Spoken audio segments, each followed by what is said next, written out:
I'll get on with the subject. What I'm talking about is when I was 9 years old, I went up to my father, and my father was strange for a Japanese. He was 6'4" and 220 pounds. He's a rather large man. I am the smallest male in my family, out of all the family. And I went up to my dad and I say, "Hey, Dad, I finally figured out what I want to do for the rest of my life and what I wanted to be." I said, "I just want to be rich." He says, "Okay." I said, "So Dad, how do I become rich?" And he says, "What the rich know how to do is they know how to make money." I said, "Good." So I ran off and I got my friend Michael, and he was my first business partner at age 9. We were both in school together. And we set out to make money. And our first business venture, what we did was we went around our neighborhood in Hawaii and we collected, you know what, do you have the brand Crest toothpaste out here by any chance? It was Crest toothpaste back in the 1950s. And in those days, the toothpaste tube was made out of lead. So Michael and I would run around and we'd collect all these toothpastes. We'd go to our neighbors, knock on their doors and say, "Would you mind saving your empty toothpaste tube?" And they go, "Sure," you know. And one day my mother comes home and there's this box next to her washing machine full of these ugly-looking toothpaste tubes. And she's wondering what he and I, my first business venture, were up to. So one day my dad comes driving up with one of his school teacher friends, and they find me out there with this fire going, and Michael and I are melting down the lead. And the dad and his friend come over and they look at what are we doing? He says, "What are you boys doing here?" And what we had done, we had taken plaster of Paris and we had put U.S. coins in there. So we're pouring it and popping out, and I had $50, silver quarters, you know, made out of lead. And my father says, "What are you doing?" I said, "Doing what you told us. We're making money." And his friend just started laughing and says, "Leave the boy alone. He might have a talent here, you know." And so I found out at a very early age what the word counterfeiting meant. And so I was very confused. You know, I said, "Dad, I still want to be a rich man. How do I make money?" And my dad looked at me and says, "Number one, there's 2 reasons, don't ask me. Number one is I'm a school teacher. And school teachers don't know how to make money. Number 2, I'm Japanese. Japanese don't know how to make money." He says, "Why don't you ask Michael's father? He knows how to make money. He's Chinese."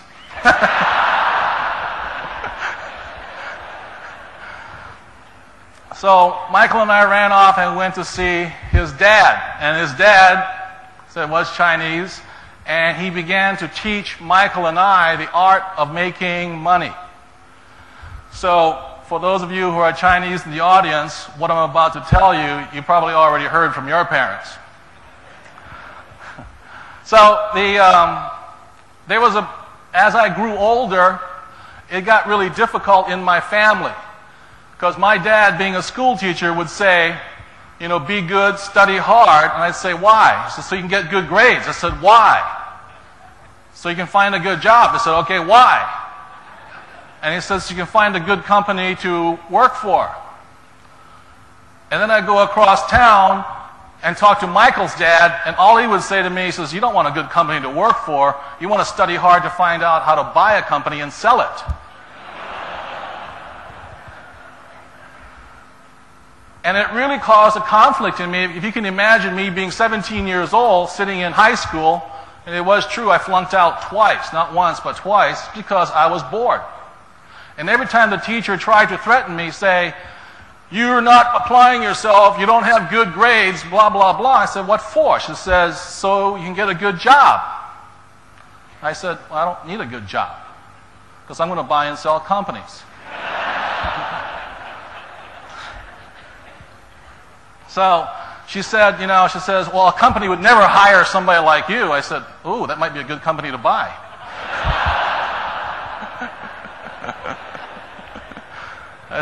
She says, "Well, I would never work for a man like you." And I said, "Don't worry, love, we wouldn't hire you anyway." That's when I was thrown out the second time. So I had a different educational background, and it was tough, like I said, with my 2 dads. Now the reason I bring this up is how many people here realize that America is in fairly big financial trouble right now? How many people realize that? Good. For those who do not know that, one of the main reasons I'm here talking to you today is as your great country goes up and my great country starts coming down, there are lessons for all of us to learn here. And one of the biggest lessons to learn here is that since 1980, 43 million jobs have been lost in America. That's twice your population. I don't mean people were retrenched or fired. It's the jobs are gone. Do you understand that? They're gone. When the factories left, whole towns were shut down. 43 million jobs. And when they say the unemployment rate in America is less than 6%, they're lying with statistics. The way it really works is that if somebody has not found a job for over 6 months, they don't count them in the unemployment. They're lost. And so what we have are factory towns like Camden, New Jersey, East St. Louis, Missouri. And what happened to them is they have an 80 to 90% unemployment rate. So when you hear about the crime, it is because there's no jobs. And nobody really minded as long as it was only African American people. But the spread kept coming. And now many people realize they're letting go highly educated people right now. Many people realize that right now. There are people with PhDs who can't find work. My next door neighbor is an international banker. He's 55 years old. He has 2 children. One 16, one 8. His bank merged with another bank, and all of a sudden, he doesn't have a job. Now, the reason I'm talking to you today is because I do not take the subject of money lightly. My dad did, my real dad. And the thing, no, he always, being a school teacher, he said, well, we're not interested in money. We're school teachers. And then what happened in 1970, my dad got retrenched. What he did was he ran against the governor of the state of Hawaii, and he lost. And the because the governor was his boss. As head of education, the governor was his boss. And the governor says, you will never work in this state again. So at the age of 50, my father never worked again. And I saw a great tall man go down because all he wanted to do was teach. So that's why I speak on this subject. So the thing that I found out when I talked to my dad in the later years, he says one of the problems with education is that what schools focus on in America, and I apologize, I don't really know your system here, is they focus on a thing called SAT. Is it up there? Oh. What SAT stands for is Scholastic Aptitude Testing. What is important in education in America is your scholarship. Can you read? Can you write? Can you do mathematics? That's what they count on. If you do really, after about the age 15 or 16, they begin focusing on PAT or professional aptitude tests. Out here, I think they call it streamlining or something like this or whatever it is. They want to find out if you're good at scholarship, will you be a doctor? Or if you're not good at scholarship, will you be a mechanic? And they start streamlining into professions. And what they never do in the American system is they never teach financial aptitude. And so that's why in America, the biggest problem happening right now is a tremendous gap between the haves and the what? Have-nots. Because financial education is left up to the parents. So a poor parent will teach their children poor attitudes. So the benefit that I had was having my Chinese father teach me financial aptitude. So what I'm going to do is really quickly go over some of the stuff my Chinese father taught me. Not what my Japanese father taught me. And I'll be very quick, and because I was only 9 or 10 years old, my Chinese father had to teach me in very simple diagrams. And those simple diagrams are the main reason today I never have to work for the rest of my life. It was a simple diagrams. And so my dad used to say, well, don't listen to Michael's dad. He never graduated from high school. I said, okay. The man's illiterate. I said, okay. I said, but Dad, the guy's a multi-millionaire. I don't care. And my dad being Michael's dad had about 1,000 employees, had multiple businesses, and my dad had about 1,000 school teachers working for him. So, this is what Michael's dad taught me, and it's just basic financial aptitude. And what my dad would say is Michael's dad's illiterate. The guy couldn't read. You know, my dad was being an intellectual, graduated from university in less than 2 years, top of his class. My dad was a voracious reader, scholarship. He could read 2 to 3 books a week. Michael's dad read nothing a week. But where my dad was literate was in words, but he was illiterate when it came to numbers. And Michael's dad was literate in numbers. Do you get my drift right here? Like, I learned to, also went to school to play the saxophone, and I learned to read music. Well, I'm illiterate when it comes to music too. I don't use the stuff. So what Michael's dad finally taught me was really simple, and this is very simple diagramming here. Most Americans, I don't know how about here, are financially or numerically illiterate. So this is called an income statement here. And this is called a balance sheet. On this top area right here, you put the words INC for income. Down here you put expenses. This is the way he taught me. Over here you have asset, and over here you have liability. Now, Michael's dad said there was one main reason there were so many people who were poor or struggling financially, and that was they did not understand the definition between asset and liability. They had them confused, including the bankers and accountants. So I will give you my Chinese dad's definition of an asset. He said an asset is something that puts money in your pocket without you working for it. I'll say it again. An asset puts money in your what? Pocket, without you having to do any work. And a liability was something that took money out of your pocket. Now, that's not that tough. Very simple definitions. Or another way he would say it was that if you stopped working, an asset would feed you. And he said a liability would then eat you. That's how simple he taught me this stuff. Now, interestingly enough, as my educated dad, my Japanese dad, he would list over here under an asset his house and his car. And my Chinese dad would list over here his house and his car. Now you know why I'm so confused.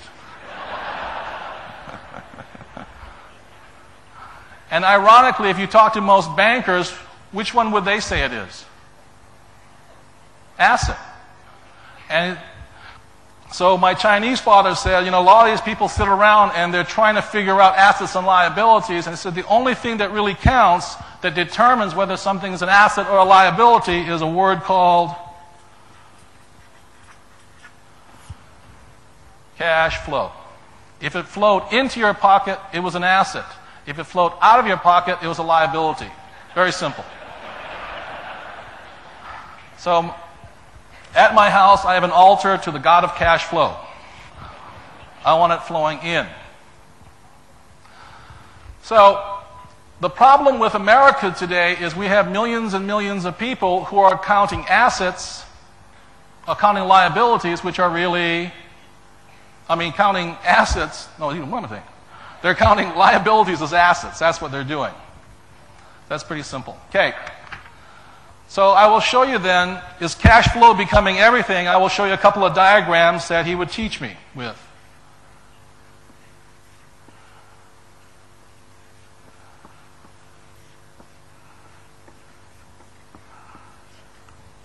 And this was teaching us financial literacy. What my Chinese father would say is this. If you look at it, I'll go back a little bit, is the way it really works here is this. What happens for most people is they get a thing called a job. The income comes in here, and the income flows out. So, most kids, and I'll use US dollars because I'm most familiar with, let's say they have an income of $1,000 a month. The first expense is a thing called rent, and then food, and stereo and CDs and stuff like that. Then after the person gets married, what's the first thing they buy is a house. Now they have a liability, or they get a credit card. So the American public starts to go into debt right away. Then they have a thing called kids. Where do kids stack up?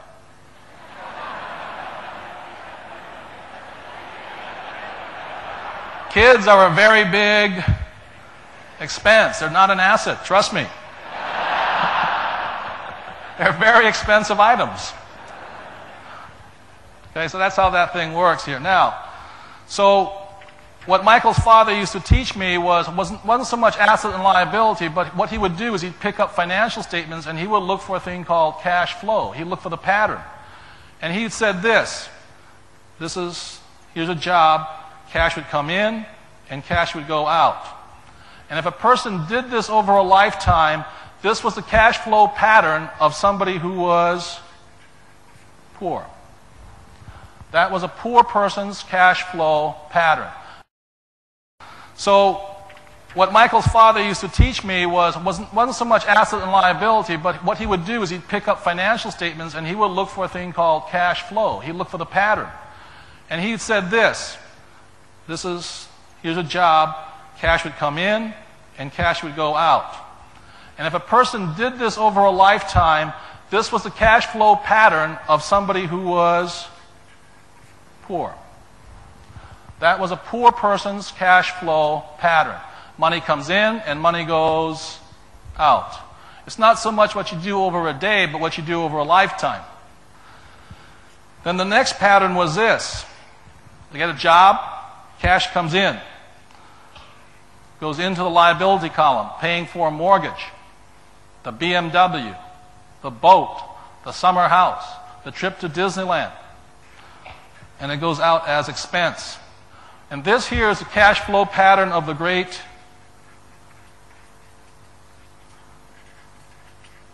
middle class. So take a look at it right now. Those are broad generalities. Which pattern do you fit into?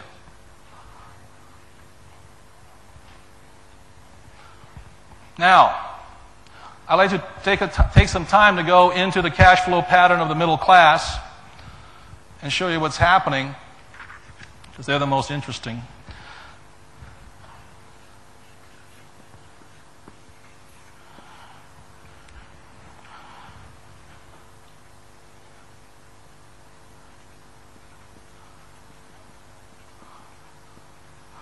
I have a friend in San Diego. My Chinese father would say to him, he was California rich. And what California rich meant was the guy he was in real estate, he had very high income. But every time he got money from commissions, did he go into the asset column or the liability column? He'd go liability. Guy has $1 million house. He has a BMW. He has a Mercedes. He has a Jeep. He has Armani shirts. His wife has lots of jewelry. And they go out to dinner a lot. Do you know people like this? And then what happened being in the California real estate market, so this guy here like this is the pattern. It looks like this all day long. Now, I go to the gym a lot, and what this looks like to me of the great middle class looks like one of those treadmills. They get up every day, they go to work, they go to work, they go to work. They're working hard, but going what? Nowhere.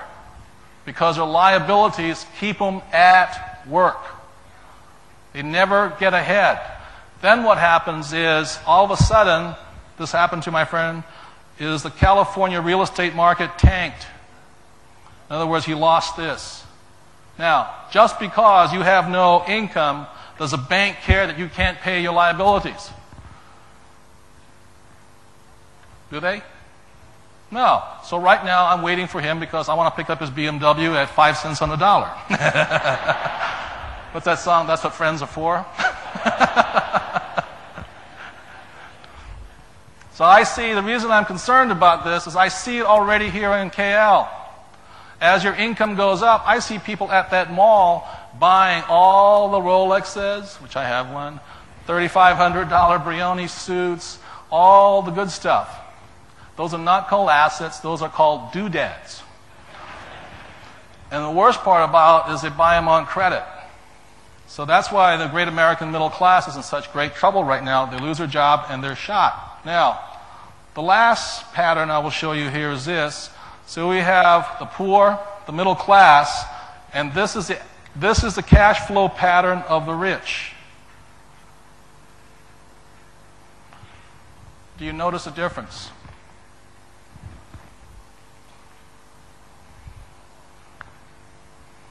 The reason I don't work is because I have spent the last few years of my life buying assets, not doodads.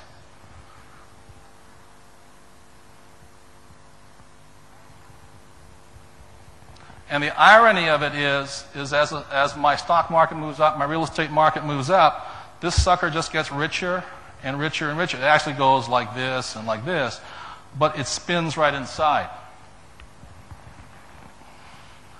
So, what's happening in America, and I'll bring this up as I wrote in my book, You Want to Be Rich and Happy, Don't Go to School, is finally, and I wrote that in 1990, is they're finally attacking the school system. Because the school system is not preparing kids for real life. What's happening in America today is there's no such thing as job security. 50% right now of the people of my age, the baby boomer generation, 50% have no medical insurance and have no pension plan.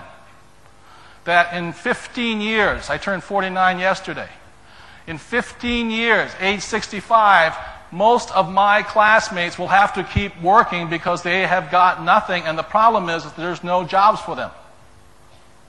And our school system still teaches people to be good, do as you're told, look for a nice, safe, secure job. And people say, oh, don't worry, I'm a doctor. What's happening for the very first time is in this thing, professionals feel the heat. It is now spread. Doctors are losing their jobs. Engineers are losing their jobs. CPAs are losing their jobs. MBAs are losing their jobs. It is hemorrhaging it right now at high speed. And they're making less and less money if they take a job. So nobody is safe right now. The other thing that's happening in America, as I said, as you come up, learn from as we go down here, is a thing called virtual corporations. And what a virtual corporation is a company without an employee in it. In America today, we don't want employees because they're not assets, they are liabilities. And the reason for that is if you fire them because they're so desperate, they sue you. And it's funny at one level, but it cost me $12,000 to let somebody go. They weren't worth that much. And that's what's happening right now. So people are saying, we don't want employees, we want temporaries. So they come on, and our schools still don't teach them any financial aptitude.